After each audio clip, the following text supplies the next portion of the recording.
SFIയുടെ ആ കോളേജിലെ unit secretary ഉൾപ്പെടെ കോളേജ് യൂണിയൻ പ്രസിഡന്റ് SFI നേതാവായ കോളേജ് യൂണിയൻ പ്രസിഡന്റ് ഉൾപ്പെടെ റിമാൻഡിൽ നിൽക്കെ 18 രാമകൃഷ്ണന് തെറ്റില്ല മോനെ, ശനി വരുന്നത് ഈ വഴിക്ക് തന്നെ.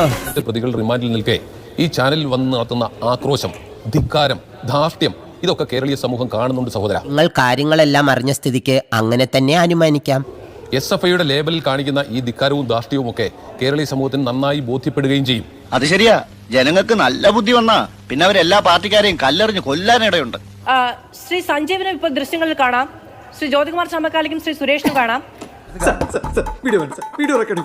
SFIയുടെ 11-ാം കല്ല് ഡിവൈഎഫ്ഐയുടെ 11-ാം കല്ല് യൂണിറ്റിന്റെ പേരിലാണ് ഈ പറയുന്ന ഫ്ലെക്സ് ബോർഡ് വരുന്നത്. എനിക്കൊന്നും ഓർമ്മ വരുന്നില്ല. SFIയും CPM-ഉമായിട്ട് യാതൊരു ബന്ധവുമില്ലാത്ത SFI പിന്നെ എന്തിനാ അതിന് മറുപടി പറയണം? എടാ, നീ എന്തിനാണ് റോട്ടിൽ കൂടെ പോണ ഏണിയൊക്കെ പിടിക്കണത്? നാട്ടുകാരെ കൊണ്ട് പറയിപ്പിക്കാൻ വേണ്ടിട്ട്. അല്ല, ഡിവൈഎഫ്ഐക്കാരാണെന്ന് വെച്ചാൽ അറിയില്ലെന്ന് പറയാൻ അറിവിലേക്ക് പറഞ്ഞു.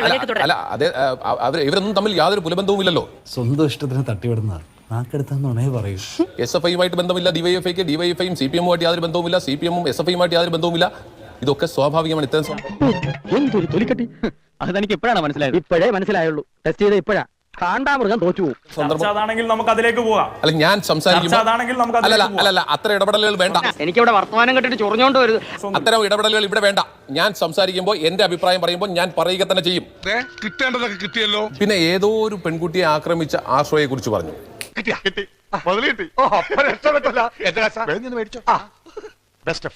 ഏതോ ഒരു പെൺകുട്ടിയല്ല, ഇടതുപക്ഷ പ്രസ്ഥാനത്തിൽപ്പെടുന്ന ഇപ്പോഴത്തെ ഭരണകക്ഷിയായ CPIയുടെ കാർഡ് ആരെങ്കിലും അടിക്കുമോ എന്തോ. എന്തായാലും നിഷേധിക്കില്ല. CPIയുടെ വിദ്യാർത്ഥി പ്രസ്ഥാനമായ AESFന്റെ നേതാവാണ് ഈ പരാതിയുമായി വന്നിട്ടുള്ളത്. എന്താ ഉറക്കം വരുന്നു. ആ പെൺകുട്ടിയുടെ കാതലായ പരാതി എന്തായിരുന്നു? ആ പെൺകുട്ടിയെ ജാതി പറഞ്ഞ് ആക്ഷേപിച്ചു. ആ പെൺകുട്ടിക്ക് അവിഹിത ബന്ധം ഗർഭമുണ്ടാക്കി കൊടുക്കുമെന്ന് പറഞ്ഞു. ഞാനൊന്നും പറഞ്ഞിട്ടില്ല. മുതലാളി ഒരു പ്രാവശ്യം പറഞ്ഞിട്ടുണ്ട് ബോട്ടിൽ വെച്ചേ. ഇതൊക്കെ പറയുന്നതിന് എനിക്ക് മടിയുണ്ട്. പറഞ്ഞത് SFIയുടെ ഇപ്പോഴത്തെ സംസ്ഥാന സെക്രട്ടറിയാണ്, മറക്കരുതേ.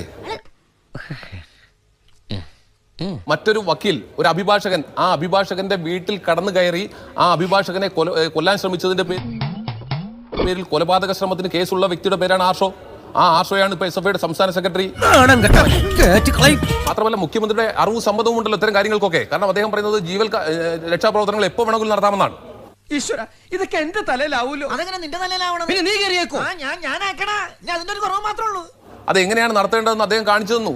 അതിനെ എങ്ങനെയാണ് ഇത്തരത്തിലൊരു വിശദീകരണം നൽകിയത് അദ്ദേഹം തന്നെയാണ്. ഞാൻ ഉപദേശിക്കുന്നു കരുതരുത്, മുതലാളി ഒരു ചെത്തിയാണ്. ആര് കൊന്നു എന്നാണ് ഒരു വാചകം അദ്ദേഹം ചോദിച്ചത്. SFI കൊന്നു. SFIയുടെ യൂണിറ്റ് സെക്രട്ടറി ഉൾപ്പെടെ കൊന്നു. അല്ല, എന്തെങ്ങനെയൊക്കെ പറയണേ? പിന്നെ ഞാൻ എങ്ങനെയൊക്കെ പറയണം? SFIയുടെ യൂണിയൻ പ്രസിഡന്റ് ഉൾപ്പെടെ കൊന്നു. SFIയുടെ 18 പ്രവർത്തകർ ചേർന്ന് കൊന്നു. ആ കോളേജിൽ SFIയുടെ പ്രവർത്തകരല്ലാതെ ഒരാൾ പോലുമില്ല. ഒരു സംഘടനയ്ക്കും യൂണിറ്റ് ഇല്ല. അവിടെ മനസ്സിലാക്കേണ്ടത് 31 പേർ ഈ ക്രിമിനൽ കുറ്റത്തിൽ പങ്കെടുത്തിട്ടുണ്ട് എന്ന് അവിടെ ആന്റി റാഗിംഗ് സ്ക്വാഡ് കണ്ടെത്തിയിട്ടുണ്ട്.